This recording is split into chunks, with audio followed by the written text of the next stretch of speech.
When Okonkwo threw Amalinze, the wrestler called the cat. 9 villages carried his fame, but every cheer drove him farther from the father whose life brought him shame.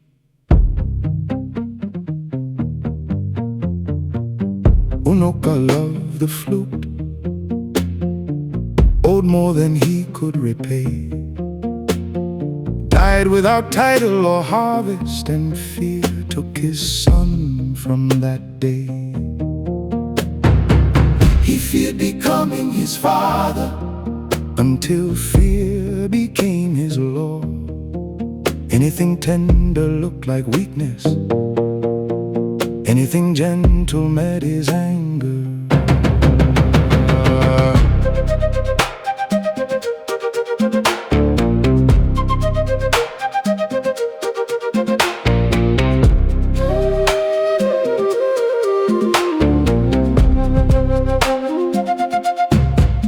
He filled his barns with yams, earned titles, built a household, rose from a borrowed beginning by the labor of his hands.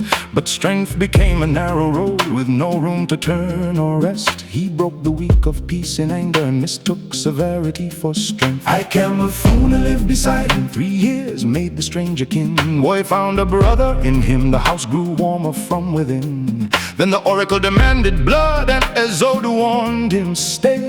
The boy calls you his father, do not lend your hand to his death. But when Ikemefuna ran to him, Okonkwo raised the blade, not because his heart felt nothing, but because he feared what mercy said. He held his world like a fist, and history opened a hand. Strength had carried him upward, but strength could not understand. The world he built could not bend. When another world entered the land, a fracture lived within the man, another widened through the clan. He feared becoming his father, until fear chose who he became.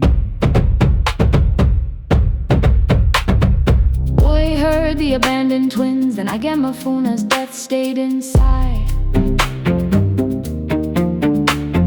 The questions he had buried softly found a place his father could not strike. Ezeudu carried the courage Okonkwo praised in every son, yet even love passed through the measure of the son he wished he had been. At Ezeudu's funeral, his gun burst without intent. A clansman's son fell to the earth, and 7 years became the sentence. He returned to his mother's people, where each Hindu named a deeper law. When life is bitter, mother's shelter, strength is not the only door. But Okonkwo counted lost years, dreaming of the titles he would claim. The land offered him another wisdom, he heard it without being chained. He held his world like a fist, and history opened the hand. The sun moved toward another song, the father called betrayal.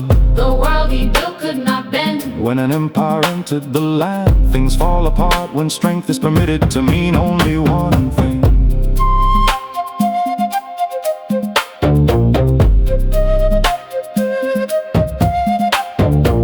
The missionaries entered the forest, and the gods did not strike them dead. The outcast found a place among them. Nwoye heard mercy in what they said. He heard an answer for the twins and for Ikemefuna's cry. The hymn reached where his father's anger had left no language to reply. Mr. Brown sometimes learned to listen. School and healing grew beside the cross. Then Reverend Smith replaced persuasion with the faith that hardened difference.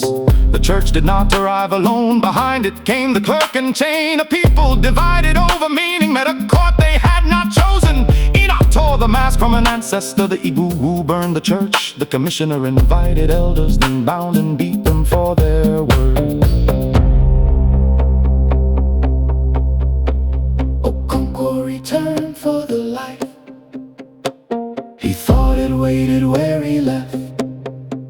But Umuofia had changed in exile. Some resisted, some found benefit. He wanted war without division. Others counted what war would cost. The clan was not one mind or body before the foreign power crossed. At the gathering, the messengers came, commanding every voice to cease. Okonkwo struck the leader down, expecting war to rise behind him, but the other messengers escaped. and no one raised a hand. Someone asked why he had killed him, and Okonkwo understood the clan would not become his will. He held his world like a fist, And history opened the hand, he killed the messenger. but no army rose behind him. The world he built could not bend, And the world he knew would not return. He chose a death the clan's law cursed. His people could not touch his body. Strength had become isolation, and isolation closed around him. Things did not fall from one cause, nor from invasion alone. A fearful man, a changing clan, an empire, building court and church met where the center could not hold. The commissioner looked at the body and measured a sentence for his book. A whole life, a whole village, a whole world under pressure, reduced to one paragraph. Empire wanted a paragraph. Jibe returned the world. He held his world like a fist, And history opened the hand.